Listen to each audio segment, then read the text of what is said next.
It's fascinating. And so there is a very interesting myth, a concept, a story, that we humans were created out of clay. You may have heard this. It's from the Hebrew Bible, Genesis 2:7. It's this idea that God formed a man out of the dust on the ground and breathed into his nostrils, and he created life, and he became a living soul. Again, it's a story, it's a myth. Well, what I think is really cool is that well over 1,000 years before that was written, there was, in the Epic of Gilgamesh, the ancient Mesopotamian poem, Enkidu is created by the goddess Aruru out of clay. In Hindu mythology, the mother of Ganesh, Parvati, made Ganesh from clay and turned clay into flesh and blood. The Maori people, ancient Polynesians, believe that Tain Muhuta, the god of the forest, created the first woman out of clay and breathed life into her. Separate time, totally separate culture, totally different place on the planet. According to Egyptian mythology, the god Khnum created human children from clay before putting them into their mother's womb. So, for giggles, let's jump over to China. In Chinese mythology, Nuwa molded figures from yellow earth, giving them life and the ability to bear children. This is just a few. And the thing that comes to me when I think about this is that all of these ancient stories, all of these myths, from all the corners of the world in different times, all point to the very same concept, that we are all made of the same Mother Earth, in this case, clay. We are all made from the Mother, from God, from love itself. The title of my talk this morning is In the Beginning, Love, which sounded much better than we are all made of clay.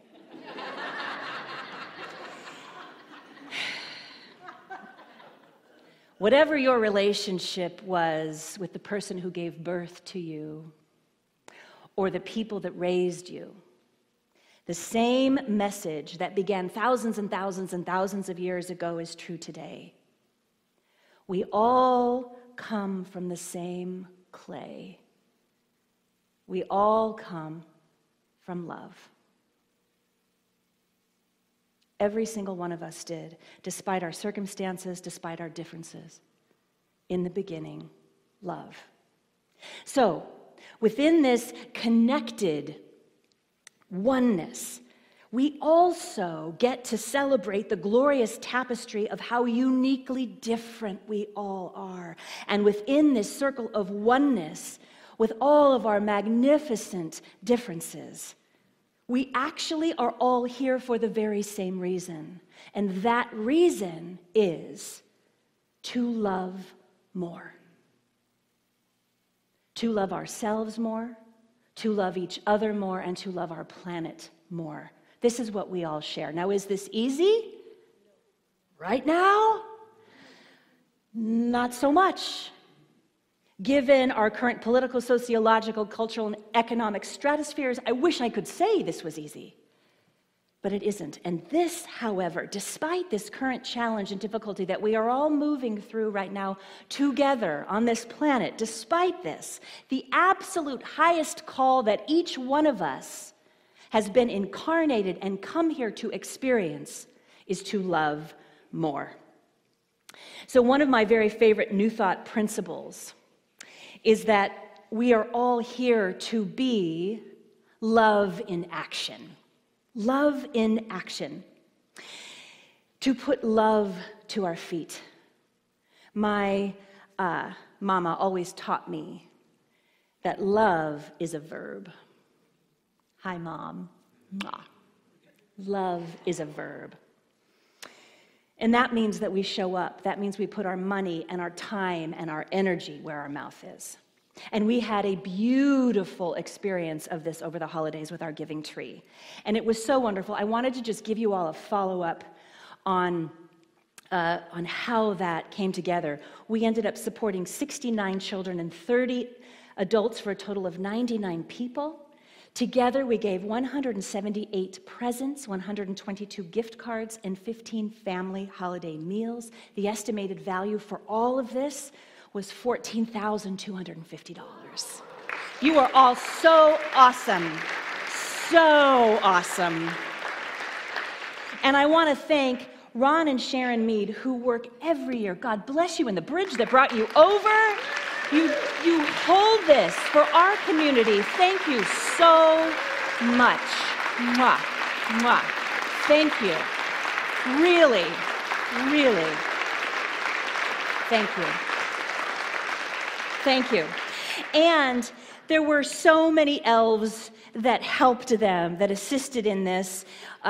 My goodness, Rev Barb did so much, and practitioner Melinda Sherman, Donna Nuccitelli, practitioners Sarah Forbes and Shirley Brown in our youth program, and a big thanks to Reggie Robinson for all of her energy and effort to help feed the animals of Clackamas County.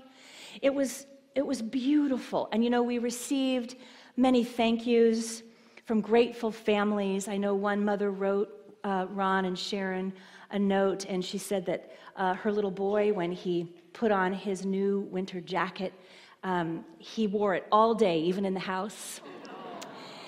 And there was another woman who, one of our practitioners, took shopping. And right there in the store, this woman began to cry.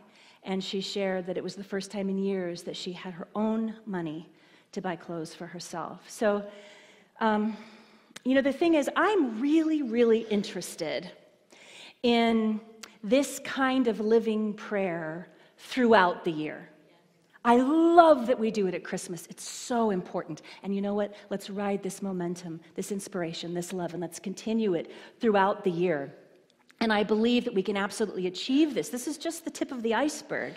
We have our caring corner. For those of you who don't know, we have our caring corner in the very far corner there of our family room, and it's fully stocked with non-perishable items and essentials for people in the community that may be food insecure or maybe just are moving through a temporary challenge. We have that, and I want to be able to let you all know that that's going to continue to grow. And look, I know that right now there is a lot happening in the world. There is divisiveness. There is so much sadness and hardship. There is unjust for many. The stuff that's happening right now with Iran feels very scary. The Australian fires are heartbreaking. And here is what I want you to know. This is the day that love has made. This is the day that love has made. Love is my word for God. This is the day. We have been given another day. We are at choice in how we treat others. We are at choice. Love has given us a choice to decide the world that we want to create together. That is our call. And this ever-loving spirit that is within each one of us is divinely powerful. It towers over all difficulty and challenge. And we get to choose how to move forward in this love. Right now, right here in the beginning of this decade, we have an opportunity to love more.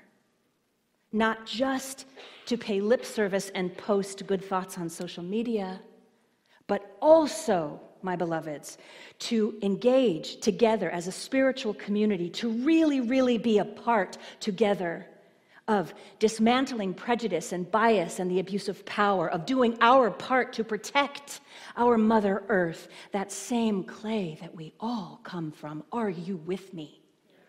All right. So roll up your sleeves. April Peerless wrote, "The world doesn't want to be saved. It wants to be loved. That is how we save it." The world doesn't want to be saved. It wants to be loved. That is how we save it. So how do we stand for love? By taking a tangible stand for our planet and protecting our environment. Yes. Yes. Yes. How do we stand for love? By taking a tangible stand for human dignity for all people everywhere.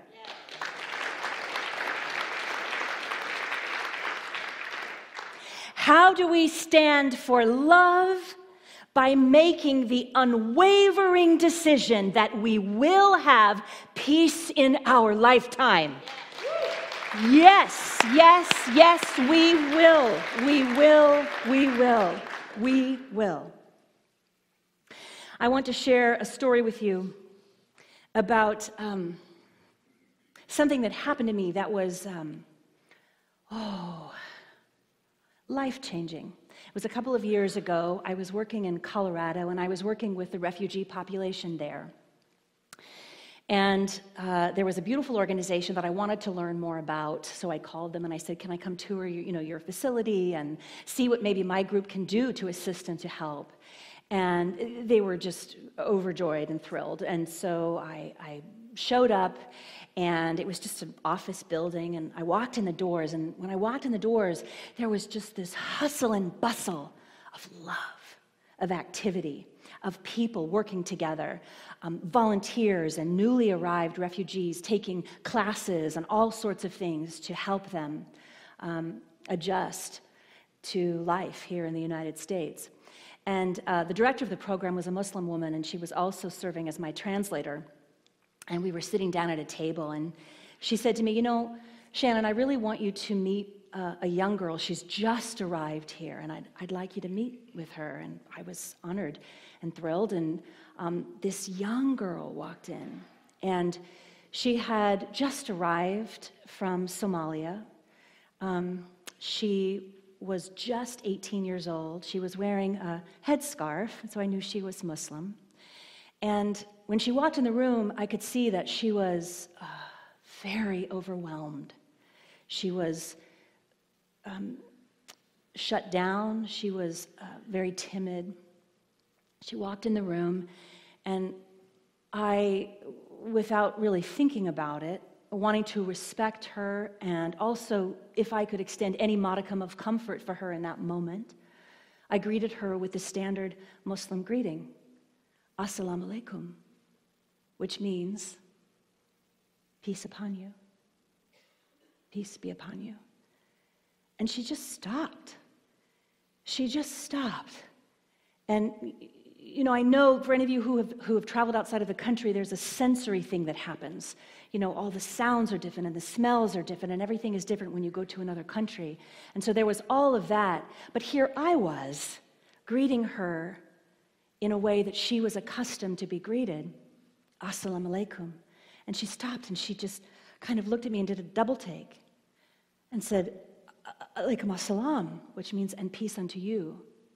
And in that moment, she shifted. And I realized that, oh my goodness, it takes so little to bring love to a moment. It takes so little, because she instantly felt welcomed. She felt comforted.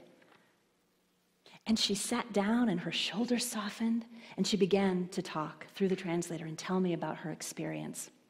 And I learned that at age 9, due to the war in Somalia, she came from a very large family, but only herself and her aunt survived. And they traveled, and it was just a harrowing experience for them both, and they made it to a refugee camp. Now, if you've seen in the news the refugee camps pictures, they're like rows and rows of tents, And she explained that the tents were very thin and didn't really protect them from the elements that much, that they just barely had enough food, just barely. She lived in that refugee camp from age 9 to age 18, her entire childhood and adolescence, from age 9 to 18. And she was part of the lottery system. Now, for those of you who may not be aware, the lottery system is when the countries who agree to take refugees put everybody into a lottery. And you never really know what you're going to get. And the way it works is if your number is called, if your number is chosen, you have 24 hours to decide, and you are told which country and which state you are going to be going to. It isn't like there's a menu and you get to choose. You're told. So for all these years, this young woman and her aunt were in this lottery system and had never been chosen, and yet right after her 18th birthday, her name was chosen. And she had 24 hours to decide. Her aunt was not chosen. So she had to come to the decision if she could leave all that she knew for a new country, not knowing the language, customs, anything. And, she was telling me this story. She was very cute because during this time, the current administration had cut refugees by 50% coming into this country. So the chances were very low that she would be invited to come here. And she said through the translator, "No offense or anything, but I was sort of hoping for Canada."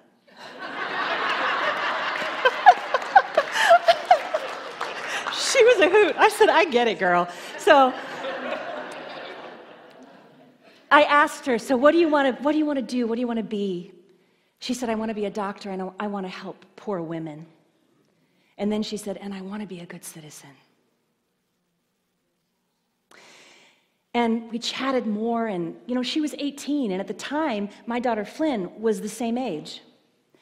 And so I was used to being around that age group. And she showed me her 18-year-old self.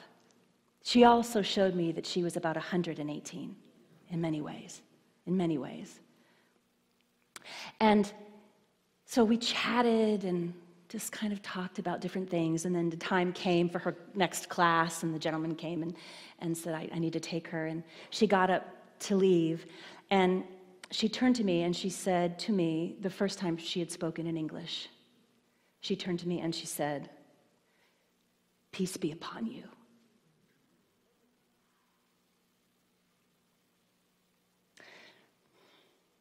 And I said, "And peace unto you." Here's what I want you to know about this and why I bring this story today to you. We are all of the same clay. We are all of the same clay. And do you know that there are over 30 passages in the Hebrew and Christian Bibles actually, that talk about loving and welcoming immigrants, refugees, and displaced people? 30. "For I was hungry, and you gave me something to eat." Any immigrant who lives with you must be treated as if they were one of your citizens. You must love them as yourself. Do what is just and right. Rescue the oppressed from the power of the oppressor. Don't exploit or mistreat the refugee, the orphan, or the widow. And my favorite, and there are many, do not forget to entertain strangers. I'm going to say that again. Do not forget to entertain strangers, for by doing so, some have unwittingly entertained angels. Oh yes, peace be upon you, my angel girl. So,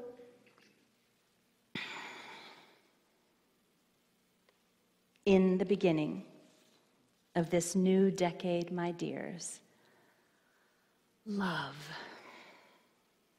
Now, as I have mentioned for a while, we're rolling out this exciting, intergenerational, spirit-led social action program, and as a community here at the center, We're going to join together in solidarity to learn, to support, and to grow together by taking tangible stands for the spiritual principles of oneness and inclusivity, of equity and peace that we talk about every Sunday.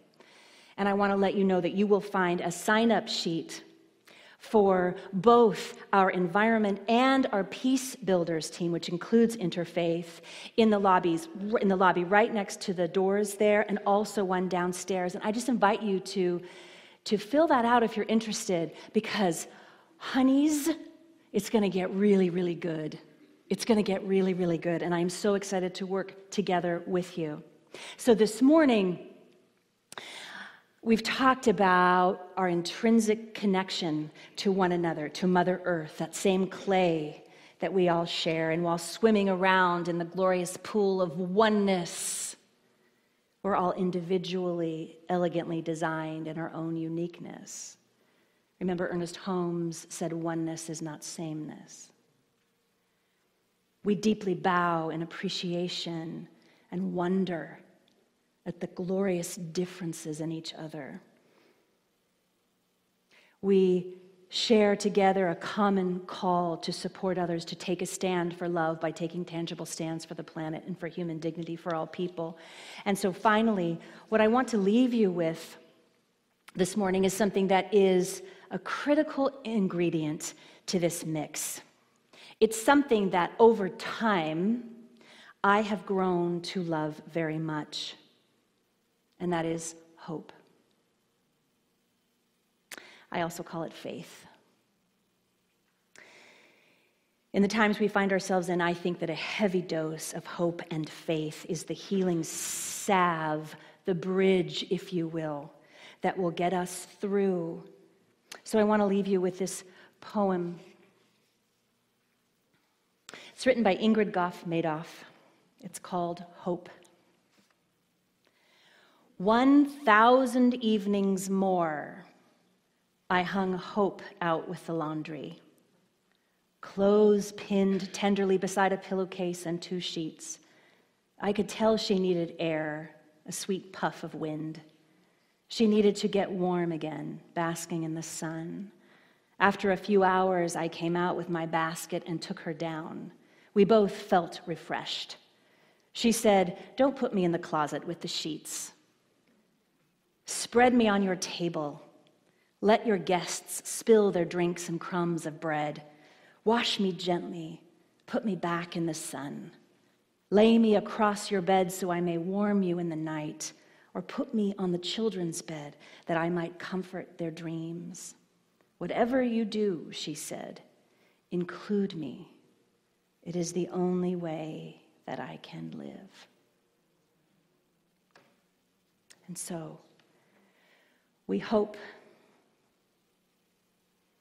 we have faith, and we bring love. Thank you. I love you. Thank you. Thank you. Thank you. Mwah, mwah, mwah. Thank you. Thank you.